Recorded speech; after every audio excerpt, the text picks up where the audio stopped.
போக வேண்டாம் கண்ணே. சுவாமி, நீங்க தவறாக புரிந்து கொண்டிருக்கிறீர்கள். எல்லா அண்ணனை போல என்ன எனக்கு வாய்த்த அண்ணன் அப்படி கிடையாது. என்னை தாயென்று ஏற்பார், இந்த தரணியில வாழ வைப்பார். நாம வாழ்ந்து கெட்டு போயிட்டோம்.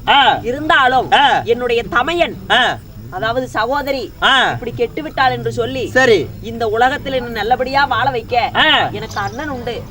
ஆமா, அதனால எந்த விதமான குறை இருக்காது எங்க அண்ணன் உயிரோட இருக்கு வரைக்கும். அப்படியா? ஆமா, உண்மைதான். தாய்க்கு தாயாக என்னுடைய தாய் தான் இல்லை என்றா அண்ணி இருக்கிறாங்க, எங்க அண்ணன் தேவி. அது இல்லாம எங்க அண்ணன் இருக்கிறாங்க தந்தைக்கு தந்தையாக, சரி தாய்க்கு தாயாக எனக்கு எல்லாமே செய்யறதுக்கு எங்க அண்ணன் அண்ணி 2 பேரும் இருக்கிறாங்க. அப்படி இருக்கும் பொழுது நாம ஏங்க மலை ஏறணும், கூலி வேலை செய்யணும் சுவாமி. கண்ணே, நீ சொல்வது நியாயமான விஷயம்தான், உண்மையான விஷயம்தான்.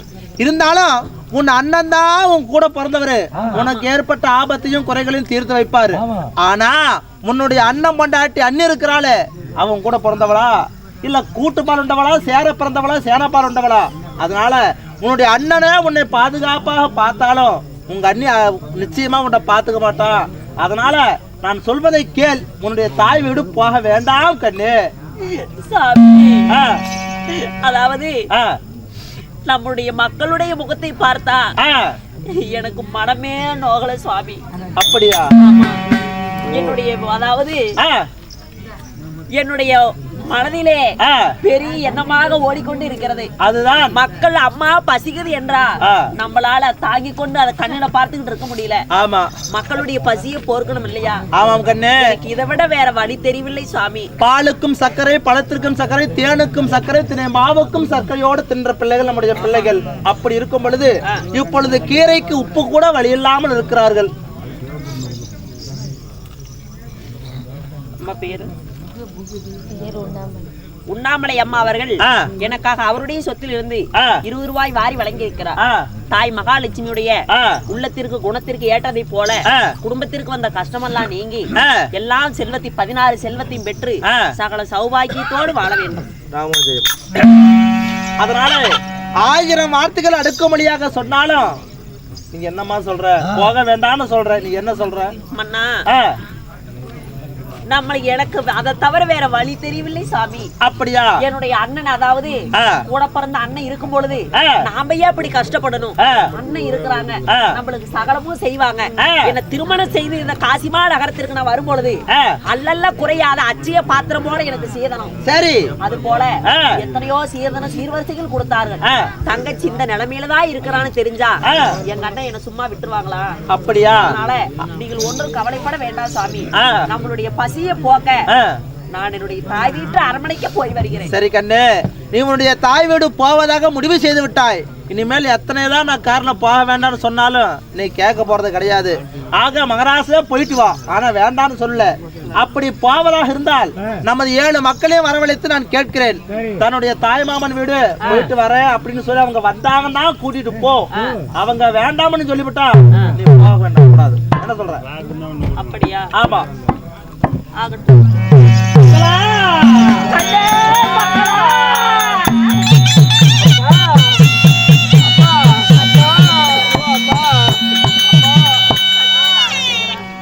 மக்களா, அப்பா, இதோ நம்முடைய நாட்டில் இருக்கக்கூடிய நிலைமை உங்களுக்கு தெரியும். இந்த காசி மாநகரத்திலே 12 ஆளுகளாக இப்படியோ பஞ்சம் தலைவெடுத்து ஆடுகிறது. ஆமா, அதனால உங்களுடைய தாயாகப்பட்டவள் ஒரு முடிவு செய்திருக்கிறாள். கண்ணே, என்ன முடிவு தாயே? அம்மா, நம்முடைய பஞ்சம் பசியெல்லாம் போட்பதற்கு என்னிடத்துல ஒரு வழி இருக்குது கண்ணே. ஆமா, என்ன வழி அம்மா? உன்னோட தாயோடு தான் பிறந்த தாய்மாமன் இருக்கின்றார். அவருடைய அரண்மனைக்கு சென்றா நம்முடைய பஞ்சம் பசியெல்லாம் பறந்து போயிடும். உங்களுடைய மாமன் வீட்டுக்கு போலாம் கண்ணே. அப்படியா? அப்பா, நம்மளுடைய தாயார் சொல்கிறார் நம்மளுடைய பசி குறைப்பதால் யாரு நம்மளுடைய தாயோடு தான் பிறந்த தாய் மாமன் வீட்டுக்கு போலாம் அப்படின்னு என்னுடைய தாயார் சொல்கிறார். தாய் சொன்ன வார்த்தையை மீற முடியாது. அது என்னுடைய தாயார் சொன்ன மாதிரியே தாய் மாமன் வீட்டுக்கு போய் வரும். அப்பா, அப்படியா?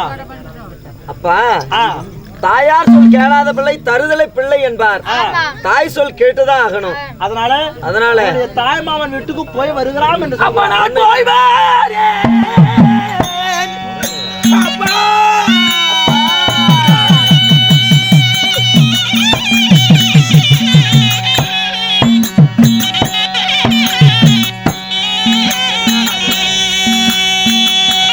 தாயாரே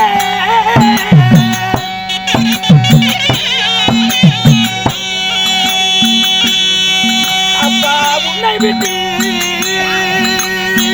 போறமப்பா ஐயோ அப்பா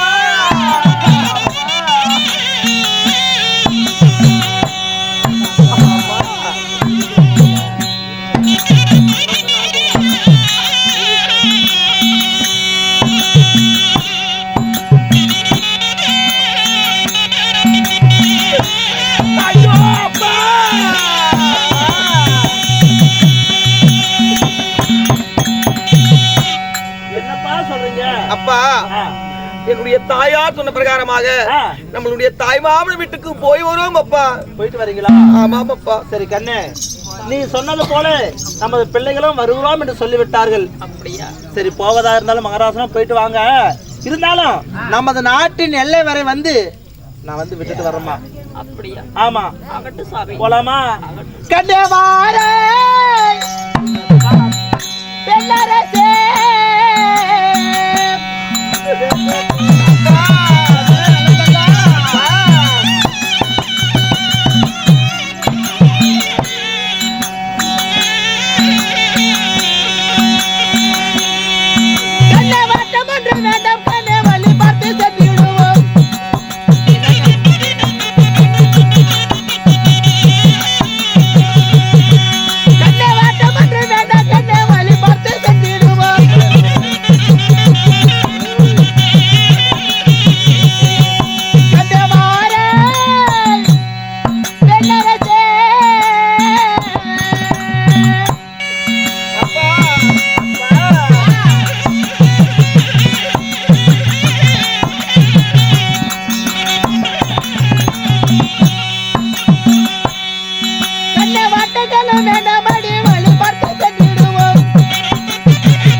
நமது அரண்மனையை விட்டு வெளியே வந்த உடனே அரண்மனை எல்லையில வந்து விட்டுட்டு வரேன்னு சொன்னேன்.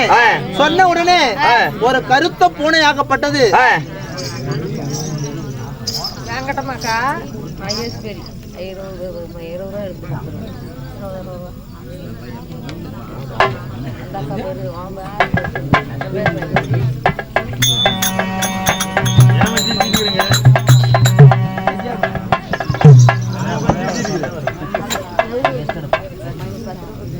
அதாவது மணியன் அவர்களும் மாவீரன் அவர்களும் அதாவது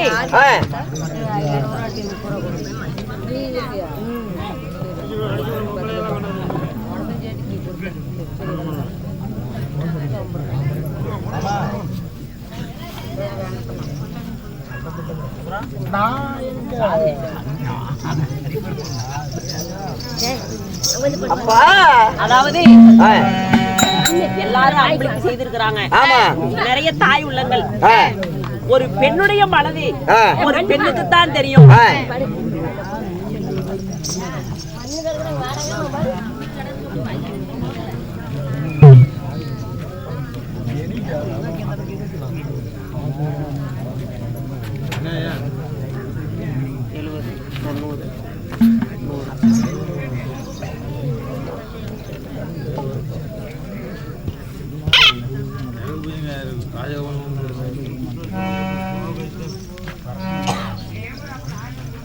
அதாவது ஒரு பெண்ணுடைய மனது ஆ. ஒரு பெண்ணுக்கு தான் தெரியும். ஆ, என்னை போல ஆ. தாய் உள்ளங்கள், ஆ. சகோதரிகள், ஆ. தாய் தந்தைமார்கள் ஆ. அனைவற்ற பேர்களும் ஆ, அன்பளிப்பு செய்திருக்கிறாங்க. ஆ. அவருடைய குடும்பம் எல்லாம் ஆ, ஆண் போன பக்கம் அரசு பெட்ட மான்று, ஆ. பெண் போன பக்கம் பெற்று பெருகி ஆ. நோய் இல்லாத ஒரு மனிதனுக்கு ஆ. நோய் இல்லாத வாழ்வே சிறந்த வாழ்வாகுமா? ஆமா. நோய் இல்லாத ஆ. நோய் நொடி இல்லாமல் ஆ. அவரவர் செய்கின்ற தொழிலும் ஆ. அவரவர் குழந்தைகள் படிக்கின்ற கல்வியும் ஆ. பட்டி பெருகி பால் பானை பொங்கி ஆ. குட்டி பெருகி குடம்பால் கறந்து ஆ. பாலாறு செல்வங்களாக ஆ. ஏர் போன பக்கமெல்லாம் போர் போராக விளங்கி ஆ. தொட்டது தொடங்கி ஆ. வெச்சது விளங்கி ஆ. எந்த விதமான குறைபாடும் இல்லாமல் ஆ. சீரோடும் சிறப்போடும் ஆ. செல்வாக்கோடும் ஆ. நீடூடி காலம் வாழ்ந்திருக்கணும். அனைவருக்கும் வணக்கம்.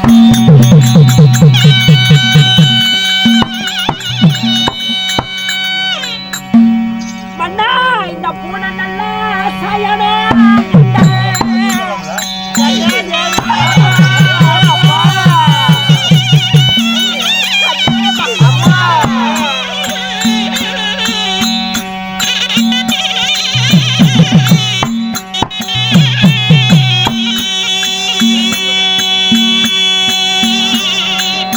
எங்க அண்ணி பொறுப்போடு என்னை அழைப்பாரையா என் மன்னவா.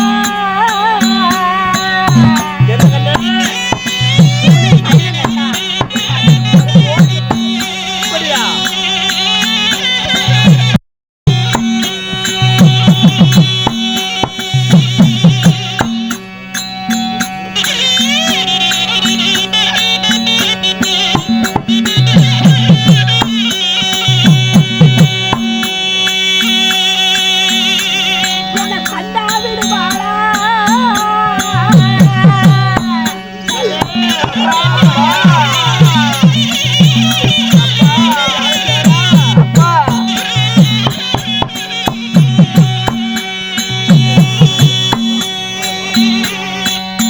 மன்னா என் கண்ணாட்டி எங்க அண்ணன் தேவி என் புண்ணியரே.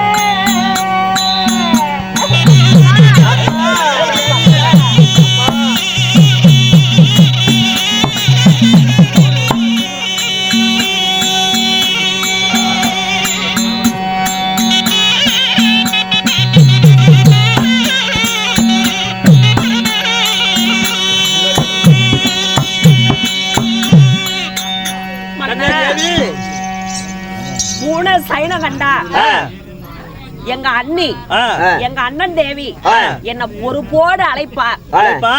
கண்டா விடுவாளா கண்ணாட்டி அண்ணன் தேவி நான் எப்ப வருவேன்னு என்ன வழி பார்த்து காத்திருப்பார்கள். அதாவது கல்யாணம் முடிந்து பல ஆண்டு காலம் ஆகிவிட்டது, இன்னும் நம்ம அரண்மனைக்கு வரலையே அப்படின்னு எங்க அண்ணனும் எங்க அண்ணன் பொண்டாட்டியும் என்னை எதிர்பார்த்து காத்திருப்பார்கள். அதனால இதையெல்லாம் ஒரு சயனமாக நீங்கள் நினைக்க வேண்டாம். அது மட்டும் இல்லாம நாம எப்படி நம்மளுடைய பசிய போக்க என்னுடைய தாய் வீட்டு அரண்மனைக்கு நான் பெற்ற பிள்ளைங்களை அதை கூட்டிட்டு போறணும், அது போல அதாவது பூனையானது அதோடைய வயிற்று பிழப்புக்காக இந்த வீட்டை விட்டு இன்னொரு வீடு போகுது, அதனுடைய வயிற்று பிழப்புக்காக. அதனால இத ஒரு சைலமாக நினைக்க வேண்டாம், புறப்படுங்கள் சாமி போகலாம். அப்படியா? பூனை சகனம் பொல்லாத சகனம் என்று சொல்வார்கள். இதை சகனமா ஏற்க வேண்டாம், வாருங்கள் போகலாம் என்று சொல்கிறாயா? சரி, ஆகட்டும்.